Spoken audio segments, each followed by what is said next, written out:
this show wasn't even an episode of Monday Night Raw. Anyone that watched this bullshit knows that this was just a 3-hour episode of NXT. And what's ironic about this is that Shane McMahon was still put in charge, and we thought that he would be more like Vince in the philosophy of we want entertainers, not guys that can fake wrestle well. But instead, it just seems like Shane McMahon is a more amplified version of Triple H. This really seemed like a fucking Triple H booked episode of Monday Night Raw. This was fucking too many jobbers for no fucking reason. I'm just going to go out and say this right now, that most of the NXT guys that you see on NXT should not be on Monday Night Raw. And the ratings for that episode of Monday Night Raw prove it. Because this is the first episode of Raw after WrestleMania that has drawn lower than a 3. And of course, you know what the Smarks are going to do? They're going to blame that 2-minute Roman Reigns promo for the ratings being so fucking low. No. The reason that the ratings are so fucking low is because they don't want to see a bunch of midgets running around and doing stupid bullshit instead of guys that are actual badasses going out there and whooping ass. I mean, I am so sick of this stupid fucking smart movement of them cheering for only their fucking midgets, booing anyone that isn't one of their midgets, and not even giving anything else a fucking chance. I'm blaming CM Punk for this. MTO told me about this, and I was like, no, I don't think it was CM Punk's fault. No, it was CM Punk's fault, because after CM Punk cut that quote-unquote shoot and dropped that pipe bomb, ever since then, it just seems like we've gotten infested with more and more guys that want the same superstar in a different body with a different voice from a different location to get pushed to the main event. It's the same prototype for all their fucking guys. We can't talk. We don't have a character. We can barely do anything aside from wrestle a good match. But what I don't understand is when they will get through their thick skulls that wrestling itself does not matter. When will these motherfuckers understand that it doesn't matter if fucking Neville and Sami Zayn go out and wrestle a 10-star match on SmackDown, but if there's nothing to it, why the fuck should I care? Alright? Roman Reigns and fucking John Cena can go out there and have a 2-star match. But if they had this incredible story to it, if they had this awe-inspiring thing where John Cena murders Roman Reigns' daughter, and then Roman Reigns fucks Nikki Bella in the middle of the ring, you think I fucking care if their match sucks? No, I want to be entertained. I'm not entertained by these fucking idiots running around and the same guys in different bodies with different voices doing the same thing over and over again. Like me and MTO, we did an ROH review last year, 2 years ago, and we said ourselves that, holy shit, these matches are really good. But after 2 matches, we were tired of this shit because we were like, A, why should we care? B, this is way too fucking much. And C, who here stands out? Nobody stood out. And nobody stands out from any of them. What's especially annoying is that all these annoying smarks are pretending like this is the greatest thing they've ever fucking seen in their life. Like this last episode of Raw is how the WWE should be booked forever. Let me tell you something. TNA is a company that built their company around wrestling. And tell me something right now. Where is TNA right now? Exactly. You pretend that this thing is so fucking incredible, like this is awe-inspiring, I've never seen this before. But if the same match just happened the match prior, why are you acting like this is so incredible in the next match afterwards? These guys that love Cesaro, they love Neville, they love Sami Zayn. These are the same guys that complain about Roman Reigns not having a character, not having mic skills, when Roman Reigns is light years ahead of these guys in terms of character and mic skills. Anyway, if Raw continues to be this fucking indie shitfest, then I might just stop watching Raw. Because there really is no reason to watch Raw for the next couple of months because nothing is happening. Literally, the only reason that I'm watching Raw is because of Roman Reigns and the New Day. And kind of Becky Lynch because I've really become a fan of Becky Lynch over the past couple of months. But they're not going to keep me. They're not going to be the ones that force me to watch Raw every week. Because watching Raw, if I have to endure through this for 3 hours every fucking week, is really going to become a chore. And I'm not going to sit through this for three hours every fucking week. Usually, we would see someone, we would have someone to like latch onto. We'd see someone that's kind of struggling right now, but oh man, when they get their push, they're going to be it. No. Now what are we going to look forward to? Are we looking forward to Sami Zayn coming back from his injury? Are we looking forward to Kevin Owens rising through the ranks again? The big surprise return for the main event was fucking Cesaro. And imagine the fucking, the casual fans watching this bullshit, hearing a guy like Cesaro getting a stone cold ovation from these fucking retards. And you know what? One last thing. Me and MTO both agree that 2007 was probably the worst year. I actually think 2009 was the worst year.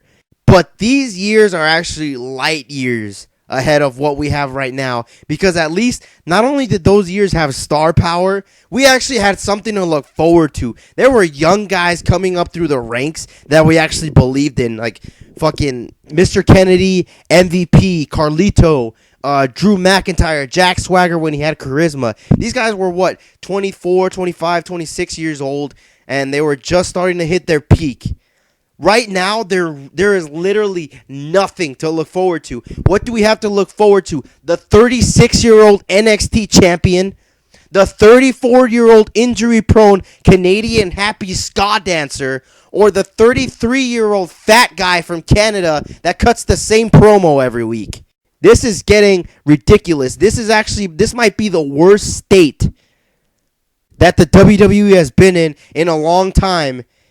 And you know what? I don't want to put the full blame on Triple H for this, because I think Triple H is literally just listening to his fans. The problem is that most of the fans that are the most vocal are the stupidest ones, because as you know, the stupidest fans are the ones with the loudest voices. It's just dumb. It's stupid. It's idiotic. I want nothing to do with this. I want no part of this. So please, Vince McMahon, Jerry Lawler, Michael Cole, even Stephanie McMahon, fucking anybody that's listening to this that I actually like, please do not put this crap on. Do not give in to these fucking smarks. Because remember, these smarks may buy 1 or 2 t-shirts, but if you build it around the children like you have the last couple of years, which granted a PG isn't great, but at least the kids will buy 3 or 4 t-shirts, the wristbands, the necklaces, the fucking posters, everything. I don't know. I mean, the only people that can possibly be happy with this about the future of the fucking WWE are indie smarks that want to watch the same match over and over just with different guys. Alright, seriously, I'm done ranting. WrestleMania 32. This one I'm actually going to talk about. A lot of people, actually, it's pretty much split 50-50 from what I've seen. People either think it was a good show or they think it was a shit fest. I myself am actually in the middle. I do not think it was a good show at all. In fact, I found myself really bored through a good portion of it. But I don't think it was necessarily a bad show either. I ranked this pretty much like WrestleMania 26. Like, this is like the standard barrier of what a WrestleMania should be, because a lot of these matches didn't really have that WrestleMania feel to them. Sure, I'll give you that the atmosphere was incredible, the stadium is awesome, and the stage was cool. But aside from that, a lot of these matches didn't really feel WrestleMania worthy. Like the majority of the whole thing where they try to be unpredictable, like all the results that they did, it seemed like they did that just for shock value. And when you do something just to be unpredictable, it doesn't necessarily make it good. I mean, you had things kicking off with the ladder match, which is actually one of the better matches of the night.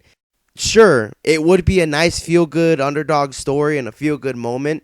But even at the time, before I watched Monday Night Raw, I knew that they did this strictly for shock value purposes. because you're not going to drag a guy who you did not use for I don't know how fucking long on regular WWE television out of the gutter like 2 weeks before Mania and then have him just win the Intercontinental Championship with no momentum whatsoever. Like, that was clearly a moment that they utilized just to have the Smarks mark out for their moment at WrestleMania. The second match, AJ Styles versus Chris Jericho. Why did we have Chris Jericho win?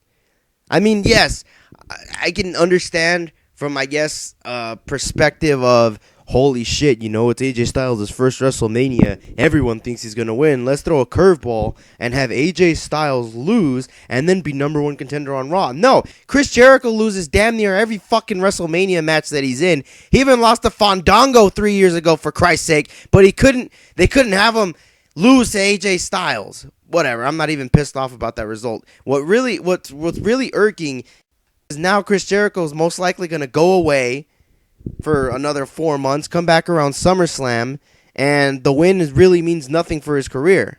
And then we had this fucking bullshit, okay? You had the New Day, which is like the best thing that the WWE has had going on for like a year, taking on the League of Jobbers, and they ended up beating the fucking New Day.